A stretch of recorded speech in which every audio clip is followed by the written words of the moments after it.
رمضان کے روزوں کی فضیلت۔ ناظرین، پہلے تو ایک بات یاد رکھیں، رمضان کا مہینہ بابرکت والا مہینہ ہے۔ اس میں قرآن نازل ہوا اور اس میں ایک رات آتی ہے جو 1000 راتوں سے بہتر رات، اِنَّا أَنزَلْنَاهُ فِي لَيْلَةِ الْقَدْرِ۔ رمضان کے روزے ہر بالغ پہ فرض ہیں، اور رمضان کے روزے اسلام کی بنیاد میں سے ایک بنیاد ہے۔ اسلام کی 5 بنیاد ہیں۔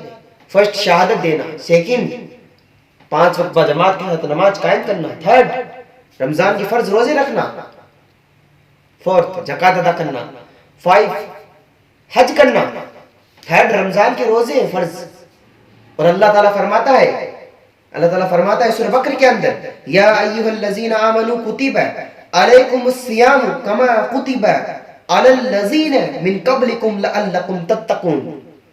اے ایمان والو، تم پر روزہ فرض کر دیا گیا ہے، ویسے ہی جیسے تم سے پہلے لوگوں پر فرض کیا گیا تھا، تاکہ تم تقوی کا راستہ اختیار کرو۔ روزے کی بڑی فضیلت آتی ہے، اور روزہ اور قرآن قیامت کے دن بندے کی سفارش کریں گے۔ آئیے، بڑی پیاری حدیث ہے، حدیث سنیے آپ۔ حدیث کے راوی حضرت عبداللہ بن عمر رضی اللہ تعالیٰ عنہ ہے۔ وہ روایت کرتے ہیں کہ اللہ کے نبی محمد رسول اللہ صلی اللہ علیہ وسلم نے فرمایا، روزہ اور قرآن قیامت کے دن بندے کے لیے سفارش کریں گے، اور روزہ کہے گا، اے میرے رب، اب میں نے اس بندے کو کھانے پینے اور خواہشات سے روکے رکھا، اس لیے اس کے بارے میں میری سفارش قبول فرما۔ قرآن کہے گا، اے میرے رب، میں نے اس بندے کو رات قیام کے لیے سونے سے روکے رکھا، اس کے بارے میں میری سفارش قبول فرما، اور دونوں کی سفارش قبول کی جائے۔ ایک بڑی پیاری حدیث ہے روزے کے تعلق سے، سنیے۔ حضرت ابو ہریرہ رضی اللہ تعالیٰ عنہ سے روایت ہے کہ اللہ کے نبی محمد رسول اللہ صلی اللہ علیہ وسلم نے فرمایا، اللہ تعالیٰ نے فرمایا، انسان کا ہر عمل اس کے لیے ہے سوائے روزے کی، وہ صرف میرے لیے ہے اور میں ہی اس کا بدلہ دوں گا۔ روزہ ڈھال ہے، تو جب تم میں سے کسی کا روزہ ہو تو بےہودہ بات نہ کرے اور نہ شور گل کرے، اور اگر کوئی اسے گالی دے یا اسے لڑائی جھگڑا کرے تو کہہ دے کہ میں تو روزے دار ہوں، اور قسم ہے اس ذات کی جس کے ہاتھ میں محمد صلی اللہ علیہ وسلم کی جان ہے، روزے دار کے منہ کی مہک اللہ کے ہاں کستوری کی خوشبو سے بھی زیادہ پاکیزہ ہے۔ روزے دار کے لیے 2 خوشی کے موقع ہیں جن میں وہ خوش ہوتا ہے۔ جب وہ روزہ افطار کرتا ہے تو اپنے رب روزہ کھولنے سے خوش ہوتا ہے، اور جب اپنے رب سے ملے گا تو اس کا بدلہ دیکھ کر اپنے روزے سے خوش ہوگا۔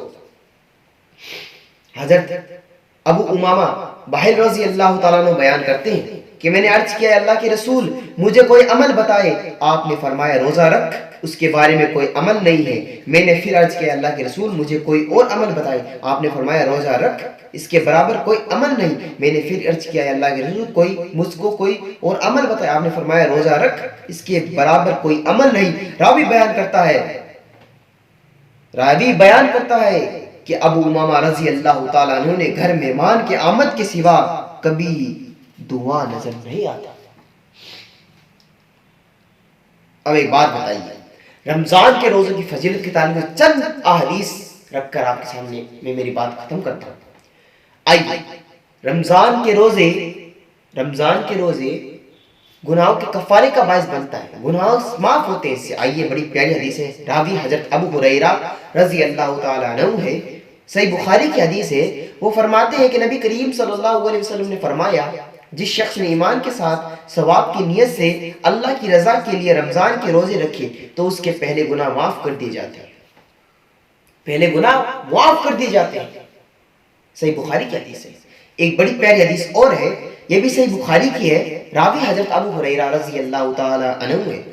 وہ فرماتے ہیں کہ اللہ کے نبی صلی اللہ علیہ وسلم نے فرمایا، جب رمضان کا مہینہ آتا ہے تو جنت کے دروازے کھول دیے جاتے ہیں اور جہنم کے دروازے ہوتے ہیں، اور شیطان کو جکڑ یعنی قید کر لیا جاتا ہے۔ اور رمضان کے روزوں کی فضیلت سے کے تعلق سے ایک بڑی پیاری حدیث ہے، جنت میں ایک دروازہ ریان، اس سے سب روزے دار داخل ہوں گے۔ آئیے حدیث سنیے۔ حدیث ہے صحیح بخاری کی، یہ بھی راوی حضرت سعید بن سعید رضی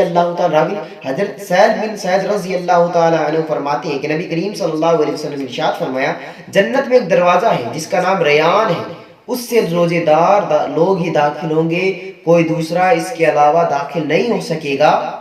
آواز دی جائے گی روزے دار لوگ کہاں ہیں، وہ کھڑے ہو جائیں گے اور اس دروازے سے داخل ہو جائیں گے، پھر دروازہ بند کر دیا جائے گا، اس دروازے سے کوئی بھی داخل نہیں ہوگا۔ یہ رمضان کے روزوں کی فضیلت۔ اللہ اکبر۔ اللہ ہمیں نیک عمل کرنے کی توفیق عطا فرمائے۔ السلام علیکم۔